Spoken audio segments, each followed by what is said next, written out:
Hello, bonjour. Bon, ça fait depuis quelques temps là, je lisais plutôt les petits billets que je fais sur Résilience TV et qui sont repris sur Riposte Laïque et mondecanada.com. Et puis là, non, de retour à Lyon.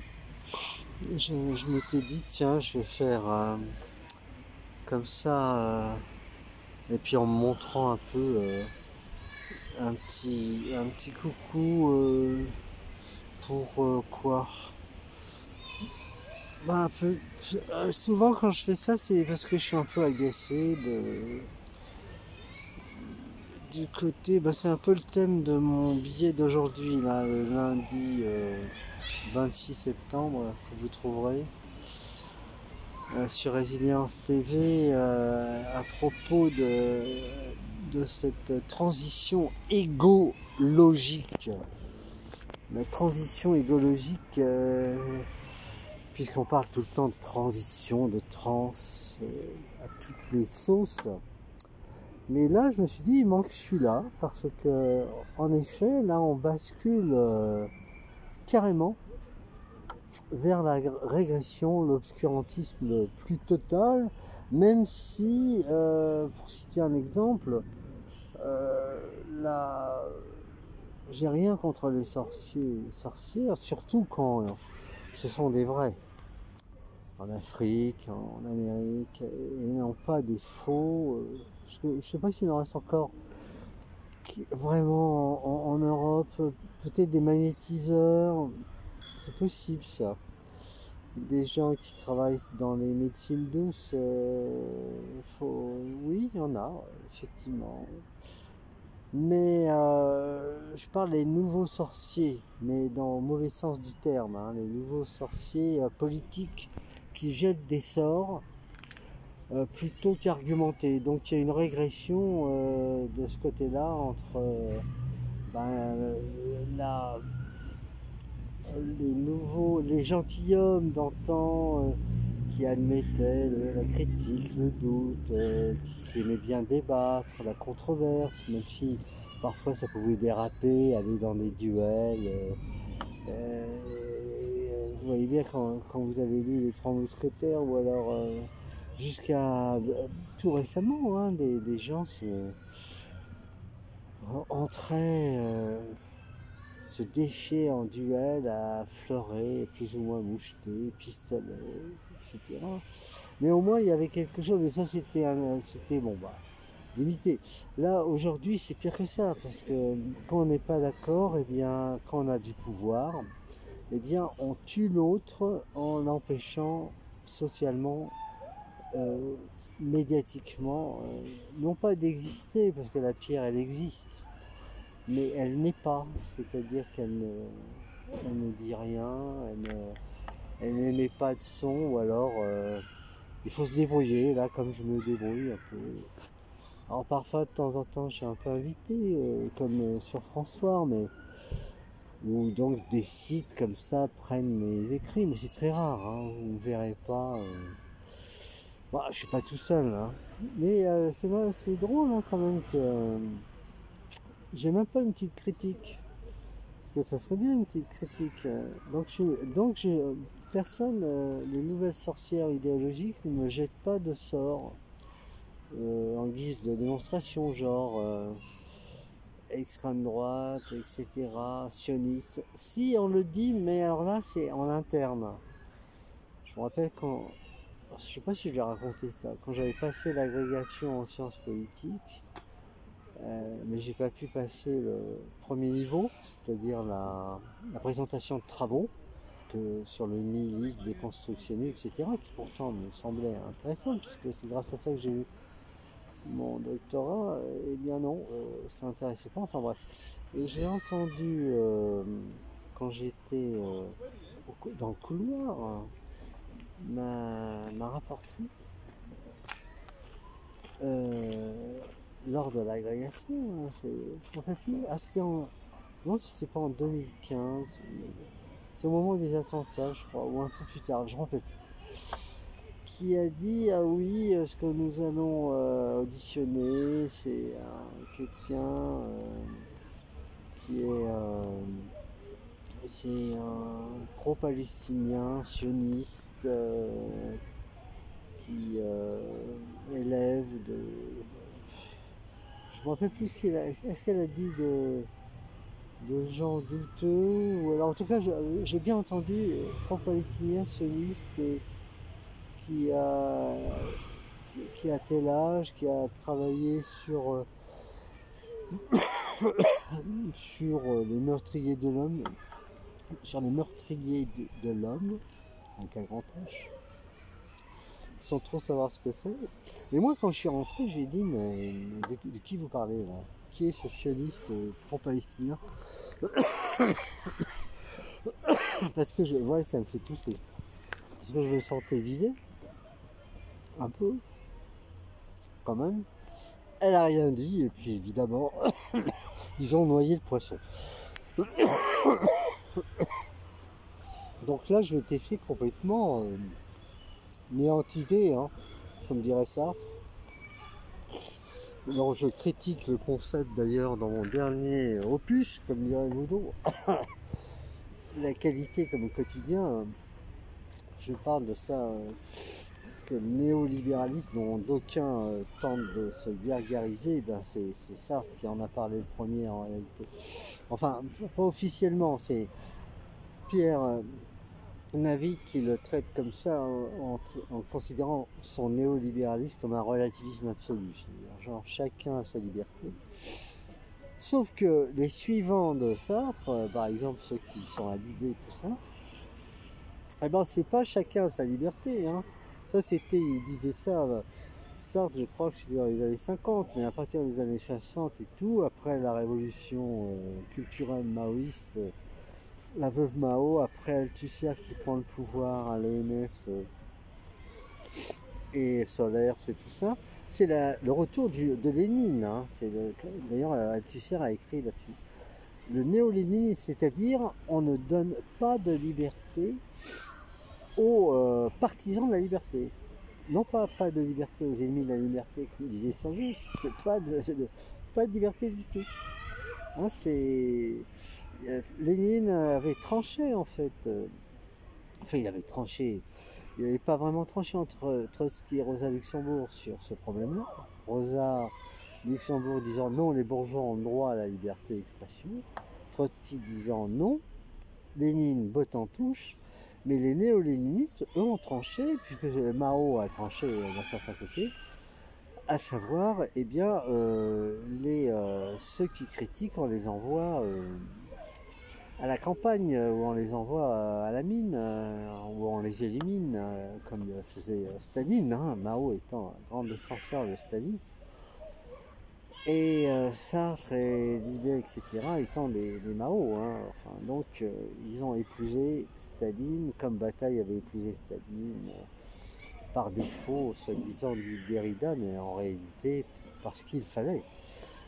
Et tout ça pour dire que, ben, justement, les nouvelles sorcières, les nouveaux sorciers, ben, ils nous jettent des sorts pour nous éliminer plutôt que discuter. Donc, c'est un peu des petits soldats, comme faisait ma rapportrice à la vie, des petits soldats façon Gramsci.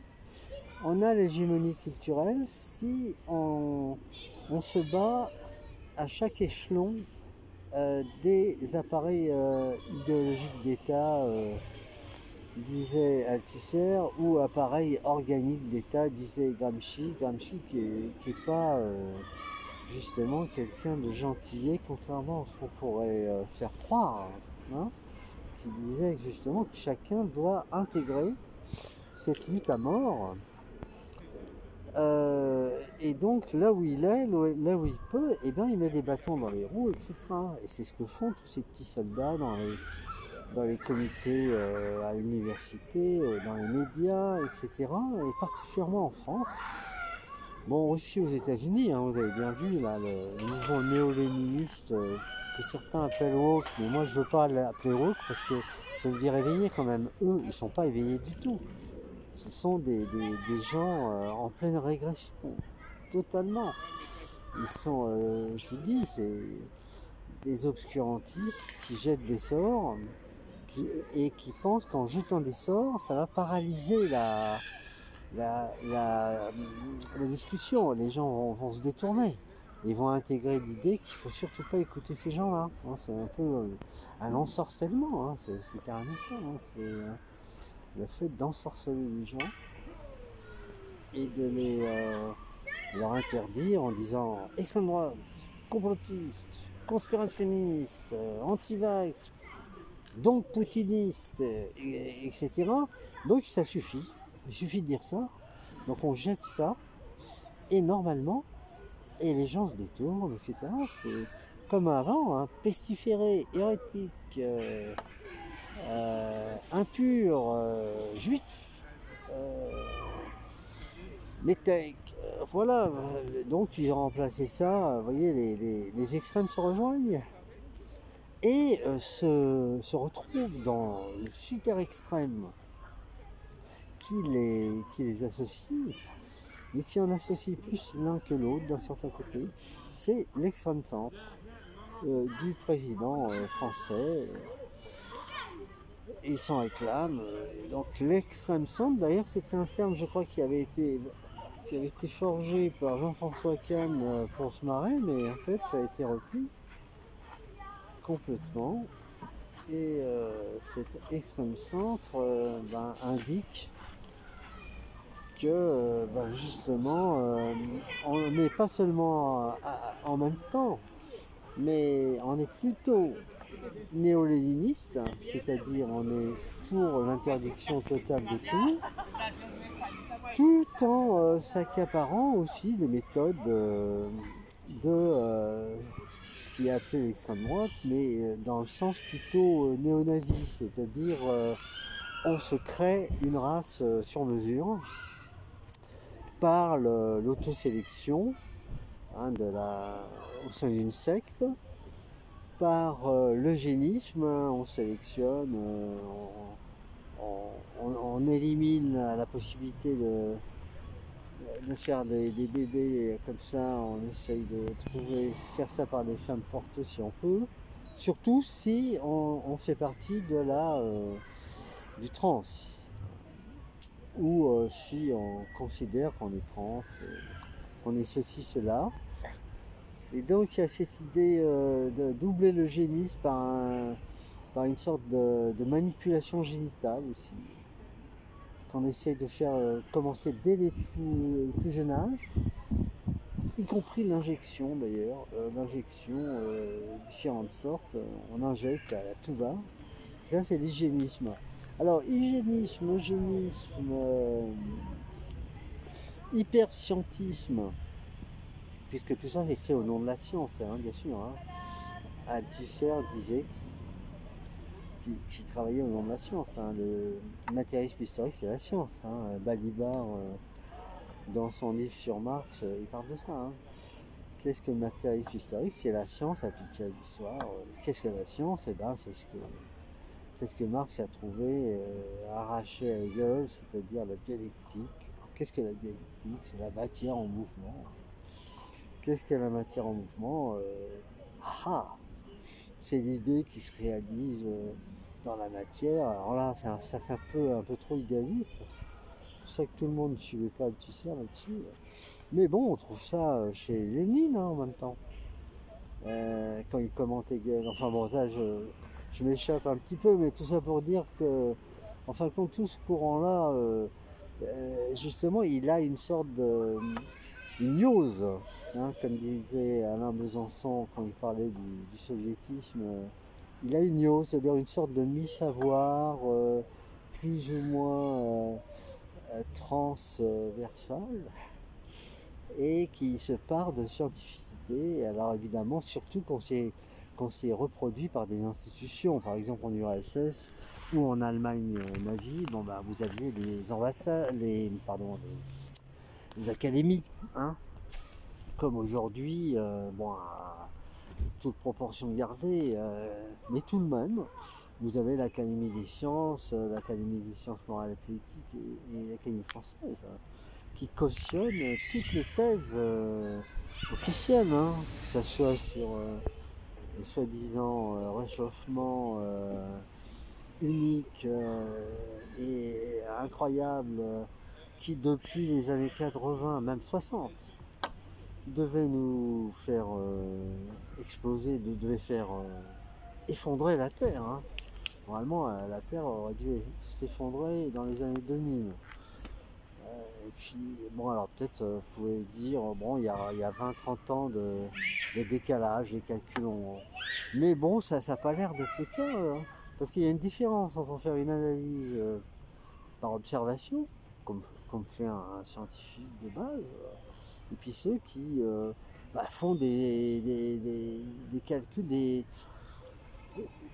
calculs comme ça, des extrapolations logarithmiques, algorithmiques, sans tenir compte du fait qu'il faut à chaque fois amoindrir par des nouveaux chiffres que donnent les observations. Or, souvent, ils ne les amoindrissent pas. De toute façon, s'ils ne les améliorent pas, quoi, même s'ils disent qu'ils le font, mais c'est pas exact, puisqu'il y a quand même pas mal de controverses là-dessus. Enfin bon, je ne rentre pas là-dedans. Donc, il y a sur le climat, il y a sur la santé, il y a sur la fin de l'abondance.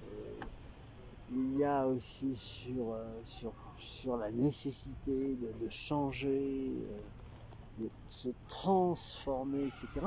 Enfin, ça, vous le savez bien. Et le problème, c'est qu'on pourrait discuter de tout ça, même dans les académies. Or, c'est pas possible. Regardez Vincent Cortillo, Académie des sciences. Il a plein de chiffres devant lui. C'est un géologue qui travaille énormément sur le magma, etc. Il sait un petit peu ce que c'est que les pressions, les contre-pressions du champ magnétique terrestre, stellaire, etc. Ben, on l'empêche de parler. Il ne peut pas parler. Allègre, par exemple, Académie des sciences. Marcel Leroux, enfin, non, je veux dire, il ne faut pas exagérer. Donc, on est dans une période lysenkiste, hein, comme Lysenko dans les années 30, là, Académie des sciences de Russie, l'URSS, qui avait considéré que toutes les lois qui ont donné la découverte de l'ADN, hein, les lois de Mendel, les lois sur l'hérédité, sur l'invariance du germaine par rapport au soma, enfin le fait que justement on peut pas manipuler les plantes comme ça et tout d'un coup créer ce qu'on veut en les chauffant un peu et puis paf, il y a un travail beaucoup plus fin sur les graines, etc., le terreau, enfin bref. Mais bon, Lysenko, il avait raison, soi-disant, il y a de la génération spontanée, il suffit de chauffer, il suffit de manipuler l'environnement, il n'y a pas d'hérédité, il n'y a pas de gènes, il n'y a pas d'invariant, il n'y a pas de... Vous voyez, tout se tient. Comme aujourd'hui, il n'y a pas d'origine, il n'y a pas... les individus, ils sont ce qu'ils veulent à chaque instant. Les mots, on les transforme quand on veut. Enfin, tout est transformable. Et tout devient hyper plastique. Et si vous dites le contraire, évidemment. Voilà, donc tout cela, c'est l'hyper-obscurantisme. Et moi j'appelle ça du néonazisme, puisqu'il y a toutes les bases, hein, hypersélection, hygiénisme, hyperscientisme, et puis hypersélection des meilleurs éléments, etc. etc. Donc évidemment ils ont abandonné l'idée de tuer juste une minorité de gens. Là il y a l'idée d'éliminer plutôt une grande majorité. Et bon, différentes méthodes, hein. Alors il y en a qui disent c'est plutôt hard, c'est fait exprès, il y a les injections ont été prévues pour ça. Moi, là, j'irai pas jusqu'à là. Je sais pas encore. Parce que bon, les effets à long terme, c'est vrai que de plus en plus on parle d'effets secondaires et tout ça, mais pour l'instant, les trois quarts de ceux qui sont fait injecter, ils sont encore debout. Donc on peut pas encore dire que c'est la version hard, mais je crois beaucoup à la version soft, et qui est plus pernicieuse d'ailleurs. C'est-à-dire que les gens carrément s'auto-suppriment eux-mêmes, quoi. C'est la servitude volontaire poussée à fond la caisse. Voilà, c'est un peu comme la loi sur l'euthanasie, là, les gens qui vont en Suisse ou en Belgique, là, bah voilà, j'ai raté ma vie, donc je veux me tuer, quoi. Et puis on peut pousser comme ça, mais oui, t'as raté, regarde, t'es rien, t'es un sans dents, t'es sans rien, regarde. Avant c'était, si à 50 ans t'as pas ta Rolex, t'as raté ta vie, là maintenant, si à 50 ans t'es pas passé sur BFM, t'as raté ta vie. Alors moi j'ai raté ma vie. Mais est-ce que je vais aller me suicider en Suisse? Bah non, parce que non pas parce que ça coûte cher et tout, mais parce que c'est interdit par ma religion. Je ne peux pas. Avant je disais le véritable suicide c'est de continuer à vivre. Effectivement. Non mais bon voilà, c'est ça mon coup de gueule, c'est que j'en ai assez de ces sorcières là. Ces fausses sorcières en plus, parce qu'il y a des gentilles sorcières hein, qui sauvent Blanche-Neige, on les appelle des fées d'ailleurs. Donc ça existe, mais là on a en théorie que des sorcières carabosses, voilà, qui jettent, voilà, qui transforment Blanche-Neige en Noire-Neige, ou en Grise-Neige, ou en je sais pas quoi, parce qu'ils ont perdu. Ils sont dans une impasse idéologique totale. Tout a échoué dans leur façon. Même la Terre n'arrive pas à exploser comme il fallait. Alors là, ils essayent de la faire exploser par la Troisième Guerre mondiale. Le tout pour le tout, on y va. Voilà, donc, vous voyez, donc, non seulement ce sont des sots, des sorciers fous, mais en plus ils sont dangereux. Hein. Mais n'oubliez pas qu'à un moment donné, les, la folie existe hein, quand même. Ah, y a des, c'est pas, il n'y a pas que des gens opprimés, exclus, comme disait Foucault, qu'on enferme. Hein. Non, il y a parfois des gens qui non seulement se mal contre eux-mêmes, c'est pour ça qu'on essaye de les protéger d'eux-mêmes, mais ils sont tellement allés loin, hein, genre hyper joker, que il se dit fini pour fini, allons-y quoi. Hein, c'est voilà, la fuite de pan, on va à la falaise, et puis on pousse tout le monde, mais sauf soi, hein. Voilà, 500 millions sur Terre, ça suffirait, disait l'autre. Et on retourne à zéro, voilà, 4e guerre mondiale à coups de bâton et de pierre. Et on verra bien. À la prochaine, bien content de vous avoir parlé. Ciao, ciao.